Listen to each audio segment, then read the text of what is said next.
Halo teman-teman, selamat datang di channel saya. Di video kali ini kita akan membahas ya, melanjutkan di video sebelumnya, yang dimana video sebelumnya itu menganalogikan sebagai gimana cara internet itu bekerja, kita analogikan sebagai sebuah perkotaan. Nah, pada video kali ini kita akan lebih secara apa ya, mungkin secara teknikal dikit lah gitu ya. Jadi gimana sih cara internet itu bekerja? Dan di sini saya sudah memberikan gambaran ya terkait dengan sistem internet itu.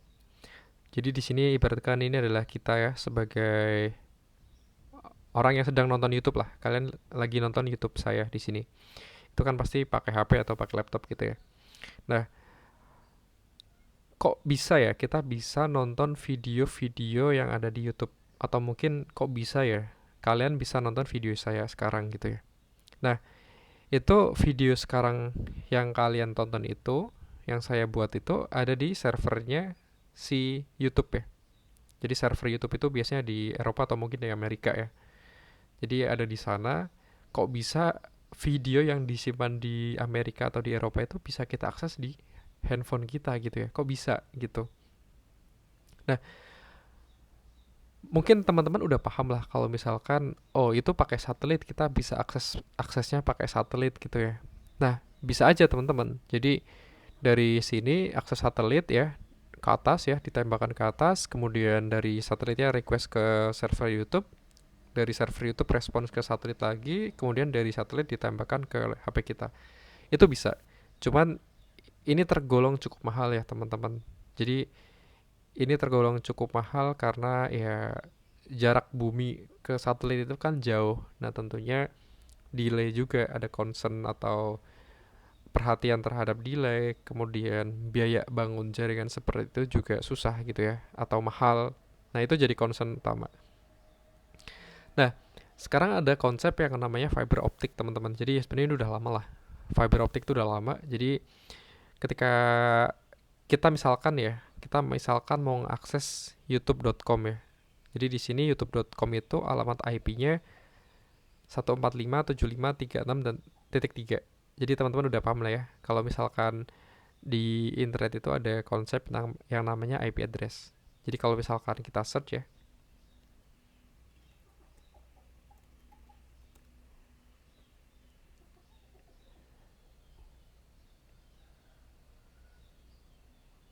Nah, jadi konsep IP address itu seperti itu teman-teman.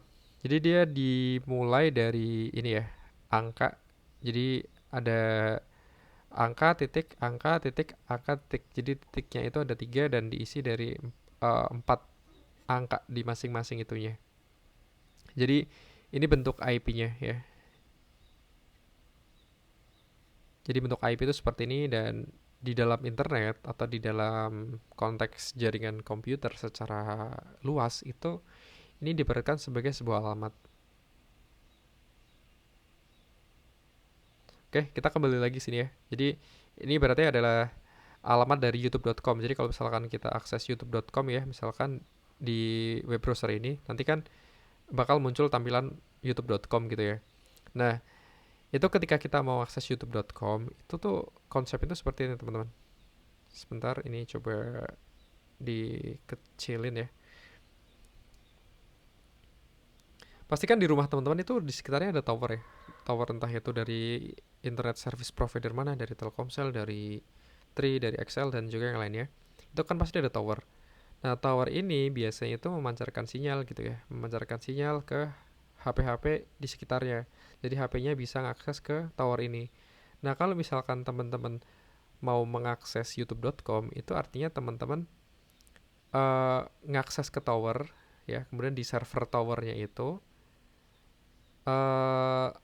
kita step back dulu ya teman-teman. Jadi kalau misalkan teman-teman udah sering ngakses youtube.com, itu kan pasti teman-teman nggak bakal pakai alamat IP ini ya. Jadi nggak bakal pakai alamat IP ini untuk akses youtube.com. Mungkin teman-teman ada ya yang akses pakai alamat IP, tapi itu cukup susah kalau misalkan kita harus ngapalin angka ini ya. Kita masukkan ke sini terus youtube.com gitu, itu cukup susah lah ya. Kita paling gampang youtube.com gitu. Nah, itu konsepnya adalah ketika kita mau ngakses youtube.com, itu kita lihat yang namanya DNS resolver di lokal HP kita. Apakah youtube.com itu alamat IP-nya berapa? Jadi kalau misalkan nggak tahu, ini bakal tanya ke DNS resolver ya. Namanya tuh DNS gini sih, tulisannya DNS resolver. Nah, jadi kalau misalkan di HP kita tuh nggak ada, misalkan kita belum sama sekali belum pernah ngakses youtube.com itu ya, itu kan case di HP kan belum ada ya. Akhirnya kita tanya ke ISP, DNS-nya resolvernya ISP. Misalkan DNS resolvernya Telkomsel gitu ya. youtube.com itu IP-nya berapa gitu. Nah, misalkan di ISP pun nggak tahu gitu ya. Di DNS resolvernya, DNS server resolvernya Telkomsel nggak tahu, dia bakal tanya ke DNS server root ya. Nah, di DNS server root ini nanti ada TLD, ada DNS otoratif ya. Itu bakal ada di proses di sini lah. Ini kita akan jelaskan di video terpisah saja karena ini cukup kompleks teman-teman. Jadi dari ISP itu tanya ke DNS server root ya. Di sana ada DNS TLD, ada DNS yang lain ya. Kemudian dikembalikan. Oh, youtube.com itu IP-nya sekian gitu. Nah, jadi dia bakal dikasih tahu, oh youtube.com itu IP-nya sekian. Nah, ketika kita akses, ini kan minta akses ke tower ya, dari tower kemudian turun ke bawah ke tanah ya, ke lautan. Nah, ini sampai ke fiber optik teman-teman. Jadi pada dasarnya tower-tower itu tuh dia terhubung kabel di bawahnya, di bawah tanah itu ada kabel, itu namanya kabel optik atau fiber optik. Nah, fiber optik itu tuh dia ngelewatin tanah, ngelewatin samudra. Misalkan kita di Asia ya, itu kita di Indonesia, kemudian uh, kabelnya masuk ke laut ya, ke samudra, kemudian terhubung ke misalkan ke Singapura, ke India ya, ke Eropa dan sampai ke Amerika misalkan. Nah, baru sampai ke servernya si YouTube. Nah, misalkan kalian di sini request apa? Misalkan request video saya ya, video saya yang ada di sini misalkan kayak uh, penjelasan tentang jaringan internet gitu misalkan. Nah, video saya itu disimpan di sebuah database ya. Kayak misalkan memori lah, ibaratnya itu memori. Cuman teman-teman mengaksesnya tetap di tampilan youtube.com gitu. Cuma nanti di servernya YouTube itu bakal ngeproses, oh dia tuh minta apa sih sebenarnya gitu ya. Oh, minta video yang sedang kalian tonton gitu misalkan.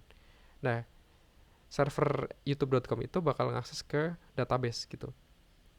Ada nggak gitu? Kalau misalkan ada, bakal dibalikan ya. Bakal dibalikan ke kembali lagi gitu. Kembali lagi ke fiber optik lagi. Jadi ngelewatin tanah, ngelewatin samudra, ngelewatin tanah lagi di Indonesia misalkan ya. Kemudian naik ke tower, dan dari tower dikirimkan ke HP kita. Nah, jadi dikirimkan ke HP kita. Jadi kira-kira gitu sih konsep dari internet itu sendiri. Nah, gimana kalau misalkan kabelnya ini keputus ya? Kayak misalkan dulu contoh kasusnya ada di salah satu provider itu kabelnya putus, akhirnya internetnya itu bermasalah gitu ya. Nah, itu pernah terjadi juga. Jadi memang kalau konteks internet sekarang itu dia mostly sekarang ya, kebanyakan memang pakai fiber optik untuk sekarang ini.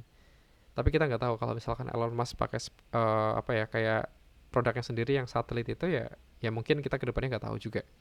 Nah, tapi fiber optik itu memang cukup powerful ketika kita memang ingin mengakses data di belahan dunia sana. Misalkan kita dari Asia kok bisa mengakses data di Eropa, itu pakai fiber optik, pakai kabel sebenarnya di lautan sana ya. Di gambaran fiber optik itu seperti ini.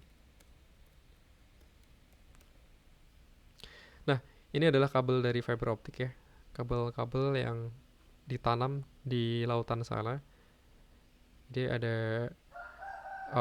seperti ini. Ini adalah kaca ya. Di dalamnya tuh ada core itu, dia sebenarnya kaca. Jadi ada kaca kecil yang mentransmisikan datanya gitu. Jadi video-video yang kalian tonton itu sebenarnya dikirimkan dalam sebuah kaca, dalam sebuah cahaya. Dan kalian bisa bayangin gitu ya, bisa bayangin dari Asia yang jaraknya beribu-ribu kilometer ya, sampai ke Eropa, ke servernya YouTube, kemudian dibalikan lagi ke Asia, itu dalam waktu berapa millisecond ya. Itu udah cepet banget lah sekarang. Jadi paling itu ya teman-teman konsep dari internet itu sendiri. Jaringan internet maksudnya dari towernya, ada sinyal tower, kemudian ada fiber optik yang terhubung ke towernya, kemudian dari tower ke atas dipancarkan ke kita atau ke warga-warga sekitar ya. Kemudian kalau misalkan kita mau akses ke servernya Google misalkan ya, di sini ada servernya Google lagi, ya kita diarahkan ke servernya Google gitu. Misalkan ke servernya Instagram ya ke servernya Instagram. Jadi tergantung kita mau akses kemana gitu. Paling itu teman-teman untuk videonya ya. Terima kasih.